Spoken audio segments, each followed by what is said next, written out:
আসসালামু আলাইকুম, আমি মোহাম্মদ ইসরাফিল খান। আমরা আজকে আলোচনা করব কিভাবে বিয়োগ করতে হয়, কিভাবে গুণ করতে হয় এবং কিভাবে ভাগ করতে হয়, সেই বিষয়টা আমরা আজকে দেখব এবং শিখব।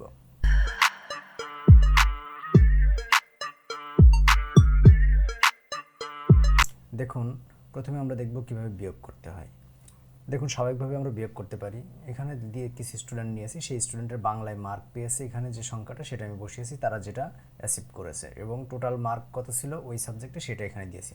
তাহলে কত মার্কের সে অ্যান্সার করেনি বা কত মার্ক সে পায়নি সেটা আমরা এখানে দেখব। এটা খুব সহজ আমরা দেখতে পারি। জাস্ট সমান সমান প্রেস করলাম, জাস্ট মোট মার্কটাকে ক্লিক করলাম, কিবোর্ডে মাইনাস প্রেস করলাম এবং সে মোট কত পেয়েছে সেটাতে ক্লিক করলাম, করে ইন্টার প্রেস করলাম। দেখুন, সে 100-র ভিতরে 60 পেয়েছে, তার মানে সে পায়নি কত, 40। জাস্ট সেটাতে ক্লিক করে জাস্ট প্লাস সিম্বলটা ধরে সবগুলোকে টেনে দিলাম। দেখুন, সবগুলো মার্ক এখন চলে এসছে।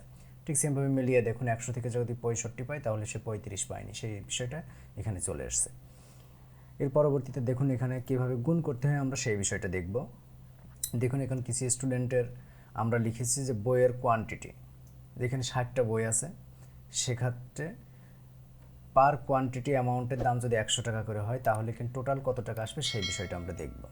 সেক্ষেত্রে জাস্ট সমান সমান প্রেস করে আমরা লিখতে পারি সমান সমান MUL, দেখুন এখানে চলে আসছে মাল্টি। এই জাস্ট এখানে ডাবল প্রেস করুন, করে এখানে বুক কোয়ান্টিটিতে ক্লিক করুন, কমা প্রেস করুন, পরবর্তীতে পার কোয়ান্টিটিতে ক্লিক করুন, ইন্টার, জাস্ট ব্র্যাকেট ক্লোজ করে দিন, ইন্টার প্রেস করুন। দেখুন, 60-এর সাথে 100 গুণ করলে 6000 হয়, সেটা আমরা জাস্ট আবার প্লাস সিম্বল দিয়ে সবগুলো দিয়ে দিলাম, তার মানে 60 হয়ে গেল। তার মানে পুরো সংখ্যাটা যোগ এখানে হয়ে গেল। এর পরবর্তী আমরা আরও একটি বিকল্প পদ্ধতিতে গুণটা করতে পারি। সেক্ষেত্রে দেখুন, এখানে আমরা আবার লিখতে পারি, দেখুন আমরা আরও লিখতে পারি সমান সমান, জাস্ট বুক কোয়ান্টিটি, কিবোর্ড থেকে স্টার প্রেস করলাম এবং পার কোয়ান্টিটি জাস্ট ইন্টার প্রেস করলাম। দেখুন এখানে 6000 চলে এসছে। এটাকে আবার সেমভাবে প্লাস সিম্বলটা ধরে জাস্ট টেনে দিলাম। দেখুন সবকটা আবার গুণ হয়ে গেল এবং সবকটার ভ্যালুই দেখেন সেম, তার মানে গুণটা সঠিক হয়েছে। বিকল্প পদ্ধতি এবং পূর্বের পদ্ধতি দুইটাই সেমভাবে রেজাল্ট দেখতে পেয়েছি। এর পরবর্তীতে আমরা দেখব ভাগ, কিভাবে ভাগ করতে হয়। দেখুন, এখানে কিছু স্টুডেন্টের টোটাল বইয়ের দাম নিয়েছি এবং বুক কোয়ান্টিটি দিয়েছি। যেমন এখানে 8টা বইয়ের দাম 1500 টাকা, সেক্ষেত্রে একটা বইয়ের দাম কত সেটা আমরা দেখতে পারবো।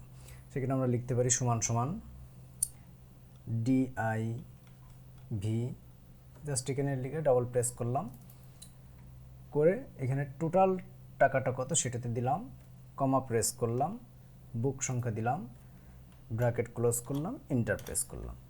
দেখুন একটু বইয়ের দাম আসে তাহলে 187.5 টাকা। তাহলে যদি 1470 টাকা হয় সেক্ষেত্রে 7টা বইয়ের দাম কত আসবে সেটা আমরা এখান থেকে জাস্ট প্রেস করলেই সবকটা রেজাল্ট অটোমেটিকলি চলে আসবে। এইভাবে আমরা সবকটা বইয়ের দাম আমরা অটোমেটিকলি পেয়ে যাব। ঠিক সেমভাবে এই রেজাল্টটা আমরা বিকল্প আরও একটা পদ্ধতিতে করতে পারি। সেটি কিভাবে করতে পারি দেখুন, খুব স্বাভাবিকভাবে আমরা যেটা করতে পারি, সমান সমান মোট বইয়ের টাকা, জাস্ট কিবোর্ড থেকে ভাগ প্রেস করলাম, জাস্ট কোয়ান্টিটিতে ক্লিক করলাম, ইন্টার প্রেস করলাম। দেখুন সেমভাবে সেমটাই রেজাল্ট চলে আসছে। ঠিক সেমভাবে এটাকে আবার টেনে দিব। দেখুন পূর্বেরটা এবং এটার সেমভাবে সেম ভ্যালুটা চলে এসছে, তার মানে আমাদের ভাগটাও সঠিক হয়েছে। অতএব আমরা বিকল্প দুইটা পদ্ধতিতে ভাগটা করতে পারি। আশা করি আমার ক্লাসটা ভালো লেগেছে। যদি ভালো লেগে থাকে অবশ্যই লাইক, কমেন্টস এবং শেয়ার করবেন। যদি সাবস্ক্রাইব না করে থাকেন অবশ্যই সাবস্ক্রাইব করবেন। ধন্যবাদ সবাইকে। আসসালামু আলাইকুম।